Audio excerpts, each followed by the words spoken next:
E a gente vai falar os 3 pilares, né, para se tornar um cuidador, uma cuidadora expert, né? Muitas pessoas têm muitas dúvidas do que um cuidador realmente faz, o que o cuidador deve se preocupar, quais são os caminhos, né, para o cuidador ir se diferenciando no mercado de trabalho. Essas são algumas perguntas que acontecem muito no meu dia a dia e por causa disso, né, eu resolvi fazer essa aula para vocês, ok? Muitas vezes, deixa eu só tirar esse Erlane Rezende aqui, peraí. Muitas vezes as pessoas me perguntam assim, Erlane, eu não sei diferenciar um cuidador de idosos de um técnico de enfermagem, de um enfermeiro, de um cuidador que faz o papel de cuidador domiciliar, de um cuidador que faz o papel de cuidador hospitalar. Qual é a diferença, né? Existe diferença entre esses profissionais? Sim, existe diferença e é importantíssimo você saber o que você está fazendo. Se eu vou trabalhar com qualquer que seja a profissão, é necessário que você saiba qual é essa profissão, o que ela faz, o que é pertinente ao seu cargo, o que não é pertinente a você, né? E qual é a função de um acompanhante de idosos, né? O que faz uma pessoa que só acompanha os idosos, tá? Eu passo maquiagem, aquele pozinho, meu nariz depois fica escorrendo. Mas não interessa, tem que estar linda aqui para vocês. O principal objetivo de um acompanhante de idosos é contribuir para a qualidade de vida e para a saúde psicológica da pessoa da terceira idade. Então, esse acompanhante ele vai permanecer com a pessoa assistida e vai com ela a lugares, a praça, a shopping, né, tentando ajudá-las nas suas necessidades ou simplesmente, né, levar ela em algum lazer, né? Quais são as atividades que um acompanhante, né, pode fazer para o idoso? O acompanhante ele só vai acompanhar esse idoso, tá? Então ele pode ir ao supermercado, ir a farmácias, né, fazer algum mandado para ele, ir a consultas médicas, realizar exames, ir à fisioterapia, ir ao fonoaudiólogo, né? Então você vai acompanhar aquele idoso para fazer suas atividades da vida diária dele, tá? Ir a um parque, a uma praça, fazer uma caminhada, visitar um parente, um amigo, né? Realizar alguma viagem com esse idoso, participar de clubes da terceira idade, estimular a sociabilidade. Então, você que é uma pessoa proativa, uma pessoa que tenta agregar esse idoso ao meio, gente, uma cuidadora proativa, ela consegue fazer tão bem e tanto por um idoso que vocês não fazem ideia, né? Então, fica a dica aí para vocês de que vocês podem ter essa função de sociabilizar esse idoso, ok? Conversar com o idoso, ouvir música, descobre o que ele gosta, né? Eu já comentei com vocês de uma paciente que eu atendo que ela tem Alzheimer. E quando eu vou atendê-la, que eu coloco aquela música do Zeca Pagodinho, que é... Como é que é? Deixa a vida me levar, vida leva eu. Deixa a vida me levar. E aí, quando eu coloco essa música, ela já solta um sorriso e ela começa a balançar. Ou às vezes ela tá num dia tipo que ela tá emburrada, que ela tá brava, que ela tá mais agitada e ela não quer muita conversa. Mas aí, com o passar do tempo, eu reparo que o pezinho dela fica lá batendo de acordo com a música. Então você vai entendendo o paciente, é isso aí, Elilda. Você vai entendendo o paciente, os seus gostos, os seus costumes e você vai conseguindo agradar aquela pessoa. Outra coisa muito importante, estimular a parte cognitiva do seu idoso, né? Estimular com jogos, com desafios, estimular com exercícios, com livros para colorir, né? Às vezes as pessoas têm não é hábito, né? Tem um costume de achar que Para o idoso estimular a memória, é só fazer caça-palavras. Desculpa, gente. O nosso cérebro, ele precisa de estímulos. Então, ele precisa de atividades diferentes para ele poder ser estimulado. Se o sujeito faz, tipo, sei lá, 10 livrinhos de caça-palavra por mês, o cérebro dele já não entende aquilo como estímulo, porque ele só faz aquilo, entendeu? A gente precisa de novas habilidades. Lembra que eu falei para vocês na live de ontem, se não me engano, sobre neuroplasticidade? O nosso cérebro, ele precisa disso, ele precisa desse estímulo. Não só o idoso, você também, Dulce, Elieuda, Josi, Raquel Alves, Dulce, Bianca Liz, todos nós precisamos desse estímulo. Senão a gente vai emburrecendo, a gente vai ficando sem estímulo cognitivo, a gente vai ficando literalmente naquela zona de conforto. Aquilo ali é o que eu faço, é o que eu estou acostumado. E isso não estimula meu cérebro. Então, sei lá, vamos supor que a Neuza, que a Cláudia, comprou um celular novo. E aí ela olha para ele e fala: ai, meu Deus, até aprender a mexer nisso tudo aqui de novo. E o cérebro dela está feliz. Sabe por quê? Porque ela vai ter estimulação, ela tem que aprender, ela tem que ler, ela tem que tentar mexer. Eu comentei com vocês, meu esposo comprou um laptop novo, né, da Apple. E é diferente de mexer, não é igual... O da Dell, né? O normal que a gente tinha. É um computador, um laptop diferente. E aí eu estou tendo que aprender a mexer nele. Tudo que é no tradicional do lado direito dele é do lado esquerdo. Você usa o mouse normalmente, esse você tem que mexer na tela. Então, isso tudo traz para a gente estimulação cerebral. Eu preciso de aprender a fazer muita coisa, ok? E um cuidador de idosos, Erlane? O que faz um cuidador de idosos? E aí, o que acontece?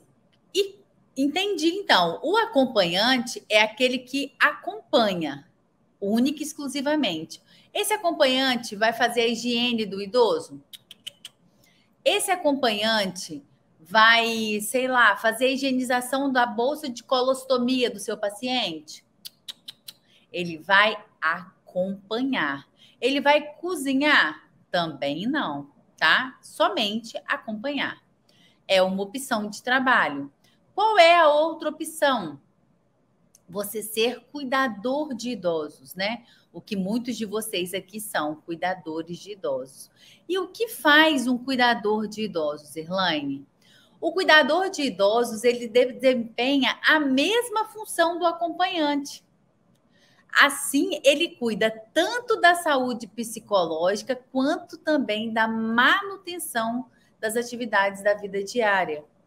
Em especial da saúde física e mental desse paciente, se preocupando com as necessidades também nos cuidados paliativos. O que é o cuidado paliativo? É o momento da finitude do paciente, é o momento que ele está com uma doença incurável, uma doença crônica, né? Então, você tem que saber quais são as ferramentas para você cuidar desse paciente. E pasmem, tá? Eu tenho um curso de cuidados paliativos que é muito bacana. É um curso que eu me emocionei muito ao realizar esse curso. E existe um número enorme de profissionais, gente, que entram em depressão pelo fato de cuidar de um paciente que está em sua finitude e a pessoa não tem cognitivo, não tem emocional, é essa palavra, para poder cuidar daquele paciente. Por quê? Porque ela não tem as ferramentas, ela não tem o conhecimento para cuidar de um paciente em sua finitude. Então, se você é cuidadora, se você quer cuidar do paciente em fases iniciais, intermediárias e finais, você tem que ter esse curso. Então, o cuidador de idosos, ele vai cuidar, ele vai acompanhar o idoso, tudo que um acompanhante faz. Ele vai cuidar das atividades da vida diária desse idoso, da higiene, da alimentação, das coisas pertinentes ao idoso. Por exemplo, uma dúvida muito comum. Erlaine, O cuidador de idosos tem que limpar o quarto do idoso? Sim, o quarto faz parte da higiene ambiental daquele idoso, então você vai fazer. Mas eu tenho que fazer faxina na casa inteira? Não, é o quarto do idoso, ok? Elaine, e a alimentação do idoso? Eu tenho que fazer? Sim, faz parte do seu trabalho fazer a alimentação do idoso. Mas aí me pediram para fazer comida para a casa inteira. Não, não é sua função, tá? Mas sei lá, é o que eu sempre falo com vocês. Tudo na vida, gente, existem exceções e bom senso, ok? Por exemplo, se eu sei que no meu dia a dia é a idosa com a filha e eu, aí eu vou fazer comida para mim e para a idosa. Custa fazer um pouquinho mais para a filha? Não, entendem isso? Então, assim, você também pode ter o bom senso de entender que isso não vai fazer diferença para você. E aí você faz um agrado para a família, um algo a mais, né? Você pode fazer isso, tá? Deixando claro que não é sua função, mas que você está fazendo. A Bianca ali está falando que o curso de cuidados paliativos é excelente. É mesmo, é um curso que eu amo realizar, ok? Então, você, cuidador de idosos, deve começar a pensar sobre isso. Poxa, mas o que eu tenho que fazer? Cuidar do bem-estar do meu idoso, da higiene dele, da alimentação dele, da higiene, né, do ambiente onde ele se encontra. Infelizmente, gente, a minha relação com a limpeza, com a asepsia, é diferente de outras pessoas. Então, para mim, a minha casa tá limpa se, sei lá, varrer, passar pano e tirar poeira todo dia. Vão ter pessoas que a casa só vai estar limpa se lavar tudo todo dia. E vão ter pessoas que, para ela, a casa vai estar limpa de limpar a casa uma vez por semana. Entendem isso? Essa percepção da higiene, cada um tem a sua. E aí você, um profissional diferenciado, você começou a atender esse paciente e você às vezes percebe que a higiene não é a melhor possível, mas para aquela família é a melhor possível. E aí você pode ter o cuidado de limpar melhor o quarto, o banheiro que o idoso usa, tá? Por quê? Por exemplo, já aconteceu. A paciente fez uma cirurgia de prótese total de joelho. E o esposo fazia a troca do curativo no banheiro. Eu falei 1 milhão de vezes que banheiro não era lugar de se fazer aquilo. Banheiro é o lugar mais sujo da nossa casa. Quando a pessoa dá descarga, principalmente com a descarga com a tampa aberta, levantada, sai dali um monte de coliformes fecais, um monte de bactéria, um monte de coisas que são sujas e a gente não está vendo. E aí o que acontece?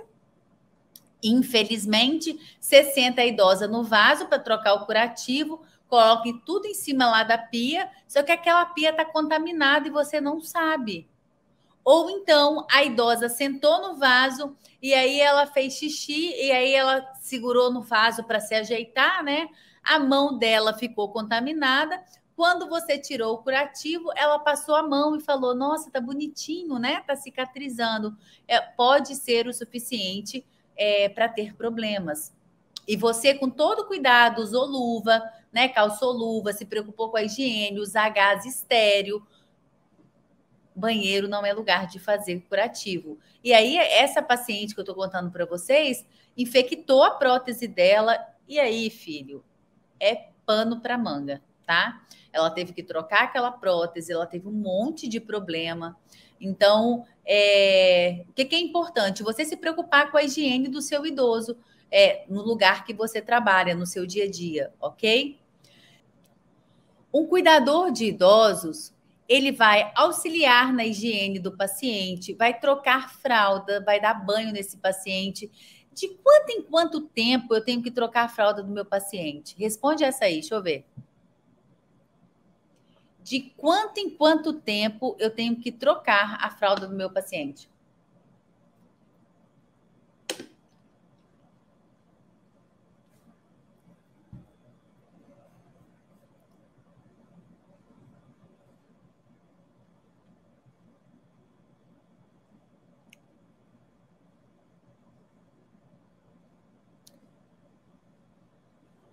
Boa, Elisângela. A cada 3 horas, pelo menos, a gente tem que trocar a fralda do paciente. De 3 em 3 horas, eu tenho que trocar a fralda do meu paciente, tá?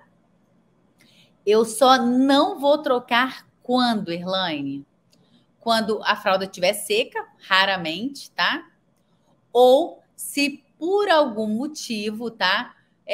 O seu paciente, sei lá, defecou dentro dessas 3 horas, vai trocar, tá? Ou de repente ele fez o xixi e a fralda estava mal colocada e vazou, molhou tudo, molhou do lado de fora da fralda, aí você vai trocar. Fora disso, a cada 3 horas, o ideal é que troque a fralda. E o importante, tá? Você poderia pesar essa fralda para você ver a quantidade de urina. Mas, de uma forma geral, a gente não faz isso. Mas você tem que ter a noção do peso dessa fralda, entende? Então, sempre que você trocar, você vai ter uma noção do peso. Então, isso é uma maldade que você tem que ter, tá? Então, você tem que ter uma noção, porque às vezes você vai reparar que ela não tá fazendo xixi. Às vezes você vai reparar que ela não tá fazendo cocô. Por isso que é importante fazer o diário do idoso, né? Paciente que não usa fralda, você anota lá quantas vezes ele fez xixi de manhã, quantas vezes fez à tarde, quantas vezes fez à noite. O cuidador que faz isso direitinho, gente, ele tem um parâmetro do paciente dele. Ele percebe quando o paciente dele está começando a fazer desidratação, quando está faltando água, porque ele não está urinando. O paciente está tendo fecaloma. Por quê? Porque tem 4 dias, tem 6 dias que ele não vai no banheiro. Então, você vai estar atenta a essa situação, ok? Você tem que estar atento à lavagem de roupa de cama, né, da pessoa assistida. E, por favor, gente, não tenham preguiça. Vira e mexe, eu vou em residências que tá lá uma rodela de um xixi seco. Ah, não, Merlane, mas só pingou do lado. Desculpa, você gostaria de ficar deitada num lugar que está com urina? Num lugar que está com resto de sangue? Num lugar que tem traços de fezes? Então, por favor, sabe? Fala com a família, olha, vamos nos preocupar em trocar o lençol. Não precisa de ser lindo o lençol, tem que ser limpo. Faz o traçado economiza muito esse lençol, né? Mas pede a família, vamos trocar o lençol pelo menos 2 vezes por semana, se não sujar. O traçado, a gente deve trocá-lo sempre, todas as vezes que sujar. Porque o que acontece no dia a dia? Às vezes o idoso, ele fica sujo, gente. Às vezes a roupa do idoso, né? Não digo só roupa de cama, não. O idoso foi comer, caiu na roupa, sujou a roupa dele, né? E aí, quando suja, a cuidadora passa lá um guardanapozinho e deixa ele sujo. Não, ele tem que estar limpo, lindo o dia inteiro. Haja roupa, sem dúvidas, haja roupa. Uma cuidadora, não sei se ela está aí, eu não vou falar o nome, né? Ela tinha me mandado uma mensagem há um tempo atrás dizendo que ela foi trabalhar numa residência e que eles, ao invés de colocar traçado na cama da idosa, colocavam um jornal. E eu falei, olha, isso é inadmissível. Quer algo mais sujo do que jornal? Não, você fala com a família, não pode, isso não é permitido, sabe? É importante colocar o traçado. Não sei se vocês já viram isso. Tem famílias que compram. Sabe aquele tapetinho de cachorro que ele tem uma camadinha ali, né, de absorção? Tem famílias que colocam aquele tapetinho de cachorro, colocam o traçado, o tapetinho de cachorro para poder absorver ali, né, a urina e colocam por cima o lençol. Tudo bem o tapetinho, não tem problema, aquilo ali vai estar absorvendo, né? Tem um lençol, não pode ficar por cima do paciente, tá, gente? Porque aquilo é plástico, o plástico esquenta, tá? Então tem que ter ali um lençol, né, de algodão para poder proteger o paciente, para absorver aquela urina. Aí eu até entendo. Agora, colocar jornal e o paciente deitado em cima, pasmem, mas existe. E eu falei com a cuidadora, não permite isso. Não permite, fala, olha, isso está errado. Jornal é muito sujo. Sem contar que imagina a idosa deitada, gente. Mexe para lá, creque. Mexe para lá, creque, creque. Coitada, não tem como dormir direito. E aí ela me mandou uma mensagem essa semana falando, Erlane, mandou uma foto, fez um vídeo, né? Mostrou, Erlane, olha só, eu consegui mudar a realidade dessa senhora, né? Olha que gostoso que é a coberta que ela cobria, era uma coberta que estava muito velhinha, maltrapilha já. E aí ela disse que foi lá, a família não tinha, a família tinha as coisas, né? Ela falou, existia, com o passar do tempo, eu passei a ter intimidade com a família e achei um guarda-roupa lá cheio de roupa da senhora, cheio de cobertor fofinho. Só que a família estava achando, estava acostumada que aquilo era da mãe e estava tudo bem. E aí eu fui implementando, né, o cuidado com aquela idosa, tá? E aí, o que que acontece? Aquela idosa, ela me mandou a foto depois, né? A idosa toda limpinha, cheirosinha, com roupa direitinho. Ela falou: agora eu tenho uma preocupação de trocar, de variar a roupa, porque eles tinham as 5 camisolas e ia trocando aquelas camisolas, só as mesmas. E por favor, não façam isso, arrumem seu idoso direitinho, sabe? Deixa ele cheiroso, arrumado, cabelo arrumadinho, sabe? Se preocupa de deixá-lo o mais apresentável possível. A idosa tem colar, coloca um colar nela, coloca pulseira, deixa ela se sentir bem. Pega um espelho, mostra para ela. Tem idosa que é vaidosa, faz uma maquiagem no rostinho dela. Isso faz toda a diferença, gente.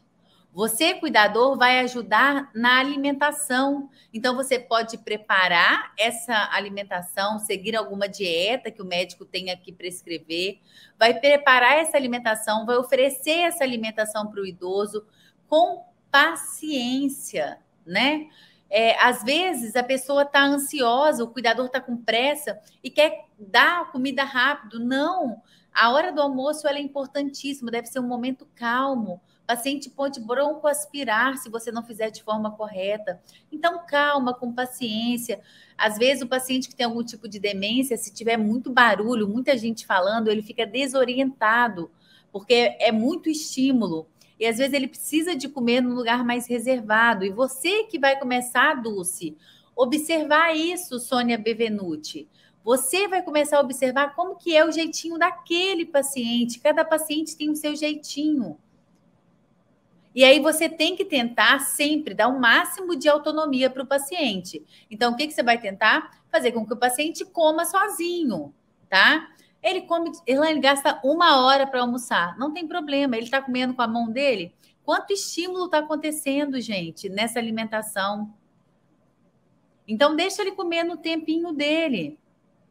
É claro, a hora que você vê que não tem como, existem colheres que são adaptáveis, né? Paciente com tremor, existe a colher correta, podem procurar isso depois. Mas o que é importante? Você sempre, né, tá tentando estimular o seu idoso para que ele tenha autonomia no dia a dia dele, né? Se for necessário, você vai preparar essa refeição, faça a mesa posta. Gente, eu falo isso por vivência, né? Eu sou uma pessoa zero frescura, tá? Eu não tenho frescura com nada, eu não tenho nojo das coisas. Cara, para mim, tipo, é para fazer o quê? Vamos embora, eu sou mão na massa. Mas se tem uma coisa que eu adoro, é na hora de almoçar, a mesa tá arrumadinha, sabe? É um cuidado que você tem com a sua família. Então coloca lá o jogo americano, não precisa ser nada chique não, mas coloca lá o prato, o jogo americano, o talherzinho direitinho, o copo, o cuidado de fazer um suco na hora do almoço, né? O cuidado de colocar as comidas na mesa para a idosa escolher, dona fulana, o que a senhora quer? A senhora quer mais de abobrinha ou quer que coloca mais de repolho refogado?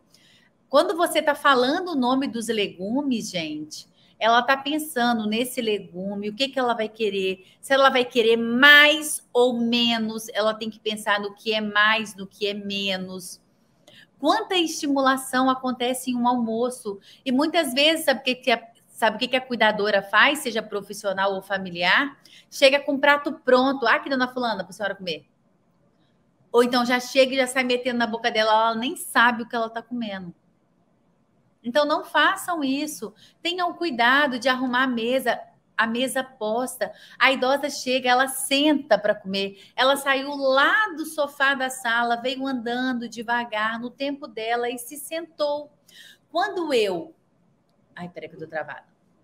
Sento e levanto, eu estou fazendo exercício para minha perna, para minha coxa. E é importantíssimo esse movimento.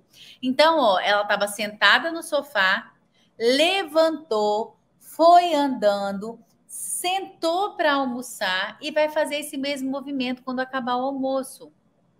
Então, levar o paciente até a mesa para refeição tem muitos estímulos. Ele sentar, ele tem que ter controle de tronco, né? Pegar a comida e levar à sua boca, coordenação motora. Isso tudo faz toda a diferença. Ele chegou na cozinha, ele observou tudo que tem na cozinha, ele olhou para as comidas, ele teve que pensar o que ele queria, a quantidade que ele queria, como que ele ia começar a comer, se ele ia misturar o arroz com feijão, se ele mistura a comida, se ele não mistura. Tem sobremesa hoje? O que eu vou comer de sobremesa? Quantos estímulos tem em uma alimentação? Para muitas vezes o profissional chegar com um prato pronto e falar: toma, dona fulana, ok? Então, muito importante você estimular. Importante você, cuidador, cuidar do ambiente da casa do idoso, incluindo o banheiro que esse idoso usa, já falei isso com vocês. Controlar, né, a oferta de medicamentos. E aí, esse medicamento, ele tem que ser dado na hora correta, gente. Medicamento não pode ser dado na hora errada. Existem pesquisadores, estudiosos que estudam o tempo ativo da medicação. Então, quando o médico fala assim, é para tomar esse remédio de 6 em 6 horas, de 8 em 8 horas, de 12 em 12, não é porque ele tirou isso da cartola, é porque houve um estudo que comprovou que esse remédio tem que ser dado nesse tempo para ser eficiente. Só que as pessoas tomam remédio a Deus dará. Quantas pessoas tomam remédio de pressão o dia que a pressão está alta ou o dia que dá na telha dela? Quantas pessoas esquecem e tomam remédio de pressão na hora de dormir? Então, é importante essa medicação estar toda organizada, você saber quando dá. Vai dar a medicação, higieniza as suas mãos, né? Porque você vai pegar no comprimido e vai dar na mão do paciente para ele colocar na boca. Ou, de repente, você vai colocar direto na boca do seu paciente, tá? A importância de você fazer a aferição da glicose, se seu paciente for diabético, a aferição dos sinais vitais, a aferição da pressão arterial. Você, cuidador, sabe fazer a aferição dos sinais vitais? Muitos não sabem. Em falar nisso, quem é aluno que está aqui, tá? A gente vai fazer um aulão de sinais vitais para vocês, então fiquem atentos aí, porque eu não sei se é semana que vem ou na outra semana a gente vai ter um aulão de sinais vitais, tá bom? Então, todos vocês comecem a pensar sobre isso. Erlane, o que eu tenho que fazer para me diferenciar? O que eu tenho que fazer para ser um cuidador que realmente sabe cuidar do familiar, né? Aconteceu uma urgência, uma emergência, você conhece os sinais vitais? Você sabe fazer a aferição, sabe ver que realmente o paciente está com alguma coisa para chamar o SAMU?